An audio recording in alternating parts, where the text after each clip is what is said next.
नमस्कार किसान भाइयों, स्वागत है आपका हमारे YouTube चैनल एग्रोमार्ट ग्वालियर पर। किसान भाइयों, मैं अजीत करार आज आपके लिए फिर से एक नई वीडियो लेके आया हूं। धान में कौन कौन से रोग लगते हैं और इनका निवारण क्या क्या है। धान में सबसे ज़्यादा रोगों का प्रकोप अभी देखने को मिल रहा है। किसान भाइयों, धान में लगातार उत्पादन की गिरावट देखने को मिल रही है।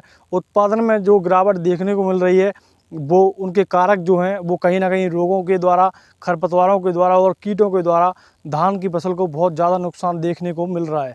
किसान भाइयों, धान एक प्रमुख खाद्यान्न फसल है जो पूरे विश्व की लगभग आधे से ज़्यादा आबादी को भोजन प्रदान करती है।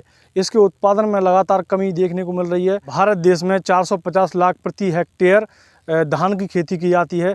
धान की फसल में रोगों की अगर बात की जाए तो उसमें बहुत सारे रोग आते हैं, जैसे कि ब्लास्ट हो गया आपका, झंडा रोग हो गया आपका, झुलसा रोग हो गया आपका, और शीत ब्लाइट हो गया, कोंडवा रोग हो गया, खेरा रोग हो गया।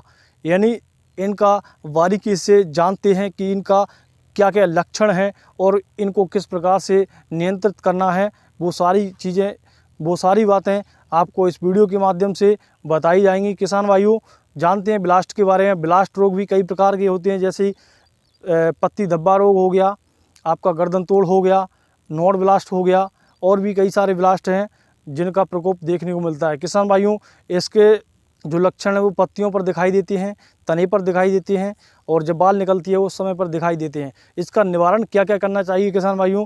सबसे पहले जो आप बीज खरीदते हो उसको अच्छी क्वालिटी का बीज खरीदें जिसमें ब्लास्ट रोग ना आए, और साथ ही साथ जो दवाइयों का स्प्रे करते हो वो ब्लास्ट रोग आने से पहले कर लेना चाहिए। अगर ब्लास्ट रोग आ गया तो कहीं ना कहीं किसान भाइयों को बहुत नुकसान होता है।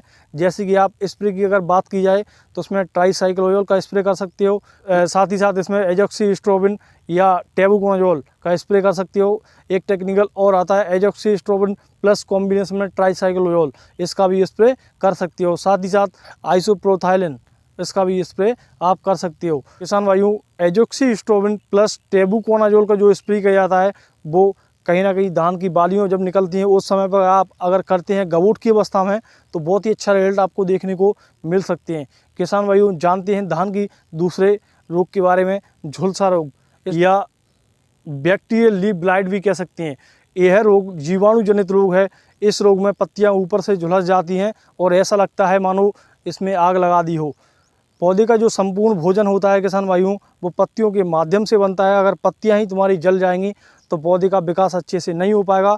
पौधे का विकास अगर अच्छे से नहीं हुआ, उत्पादन में कहीं ना कहीं कमी आपको देखने को मिलेगी। इस रोग के द्वारा धान की फसल में 50 से 70% नुकसान देखने को मिल सकता है। किसान भाइयों, इसके जो लक्षण हैं वो पत्तियों पर, ऊपरी पत्तियों पर दिखाई देती हैं, इसमें पत्तियां झुलस जाती हैं। इसके निवारण के लिए किसान भाइयों आपको कॉपर ऑक्सीक्लोराइड डालना है। इसका आप स्प्रे करते हो तो इससे आप कंट्रोल पा सकते हो। साथ ही साथ कॉपर ऑक्सीक्लोराइड प्लस वैलिडामाइसिन का स्प्रे कर सकते हो। एक टेक्निकल और आता है कॉपर ऑक्सीक्लोराइड प्लस कासुगामाइसिन, उसका भी स्प्रे आप कर सकते हो। किसान भाइयों, अडामा कंपनी का एक प्रोडक्ट और आया हुआ है कॉपर सल्फेट पेंटाहाइड्रेट, उसका भी स्प्रे आप कर सकते हो। बहुत ही अच्छा टेक्निकल है, एससी फॉर्मुलेशन में है, उसका भी स्प्रे आप कर सकते हो। किसान भाइयों, और जानते हैं शीत ब्लाइट के बारे में।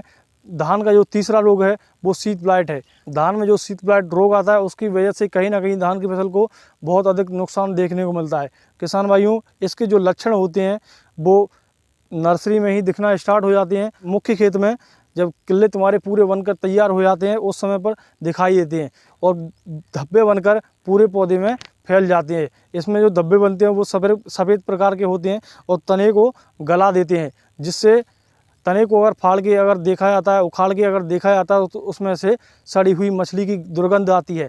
ऐसी कंडीशन में पौधा सूखना स्टार्ट हो जाता है, मरना स्टार्ट हो जाता है और किसान भाइयों को बहुत ही नुकसान देखने को मिलता है। किसान भाइयों, इसके निवारण के लिए आपको अच्छी जो वैरायटी आती है उसका भी प्रयोग करना चाहिए। साथ ही साथ किसान भाइयों, इसके उपयोग के लिए आपको हेक्साकोनाजोल का स्प्रे कर सकते हैं, साथ ही साथ टेबुकोनाजोल का स्प्रे कर सकते हैं, प्लस इसमें थायोफ्लुजामाइड का भी स्प्रे आप कर सकते हैं। इससे निजात मिल सकती हो। किसान भाइयों, अगर रोगों की कंडीशन, शीत ब्लाइट की कंडीशन अगर ज़्यादा आ रही है तो कहीं ना कहीं आपको खेत में पानी कम रखना है, और पानी कम रहेगा तो आपका शीत ब्लाइट कम आएगा, यानी गलन कम आएगी। गलन जो आती है वो कहीं ना कहीं मौसम में जो परिवर्तन होता है उसकी वजह से देखने को मिलती है। किसान भाइयों, धान का चौथा रोग है बकानिया रोग यानी झंडा रोग। यह रोग धान की नर्सरी में ही दिखना स्टार्ट हो जाता है।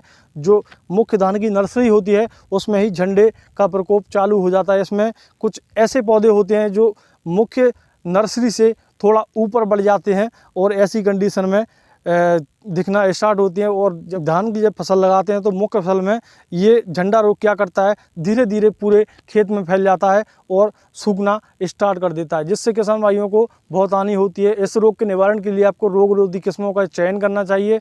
साथ ही साथ जो आप बीज लगाते हो, यानी बीज आप नर्सरी की जब आप रोपाई करते हो उस समय पर आपको बीजों का बीजोपचार करके ही आपको नर्सरी तैयार करना चाहिए। साथ ही जब आप खेत में लगाते हो उस समय पर भी आपको बीज उपचार यानी पौध को उपचार करके आपको खेत में लगाना चाहिए। इससे आपको बेहतर रिजल्ट देखने के मिलेंगे। इसमें जो रसायन का प्रयोग होता है वो थायोफिनेट मिथाइल होता है। इससे आप अगर बीज उपचार करते हो तो बहुत ही अच्छे रिजल्ट देखने को मिलेंगे। साथ ही साथ आप खेत में भी इसको ऊपर से छिड़काव कर सकते हैं। साथ ही साथ एक बात का विशेष ध्यान रखना है किसान भाइयों, आपको इसमें यूरिया के साथ में थायोफिनेट मिथाइल को मिलाकर ना डालें। धान में कंडवा रोग भी देखने को मिलता है। कंडवा रोग के जो लक्षण होते हैं किसान भाइयों, वो धान में बालियां निकलने के समय पर दाने पर दिखाई देते हैं। इससे दाने की क्वालिटी ख़राब हो जाती है और कहीं ना कहीं उत्पादन में भी कमी देखने को मिलती है। धान जब हम कटाई करते हैं और उसको मंडी में बेचने जाते हैं तो कहीं ना कहीं इस पे हल्दी कांट की वजह से इसका भाव भी रेट भी कम मिलता है और इसमें उत्पादन में भी गिरावट देखने को मिलती है। किसान भाइयों, इसके निवारण के लिए आपको प्रोपिकोनाजोल का स्प्रे करना है। साथ ही साथ रोग रोधी किस्मों का चयन करना है, प्लस बायर कंपनी का जो नेटिवो दवा आती है उसका आप स्प्रे करना है। किसान भाइयों, धान में एक रोग और आता है खैरा रोग। खैरा रोग जिंक की कमी से फैलता है। इसमें जब आप खेत की तैयारी करते हो उसी समय पर 5 से 10 किलो प्रति एकड़ के हिसाब से जिंक डालना चाहिए। खड़ी फसल में अगर आपको खैरा रोग देखने को मिल रहा है तो उसमें 5 से 10 किलो प्रति एकड़ प्लस 20 किलो यूरिया के साथ छिड़काव करना है। किसान भाइयों, ये सभी उपाय करके आप अपनी धान को अच्छे से तैयार कर सकते हैं, अच्छे से उपज निकाल सकते हैं। अगर यही सब चलता रहा किसान भाइयों, अगर समय पर उपचार नहीं किया गया तो कहीं ना कहीं आपको बहुत सारा नुकसान धान की फसल में देखने को मिल सकता है। किसान भाइयों, अगर मेरी वीडियो आपको अच्छी लगी हो तो लाइक करें, शेयर करें, चैनल को सब्सक्राइब कर लें। धन्यवाद।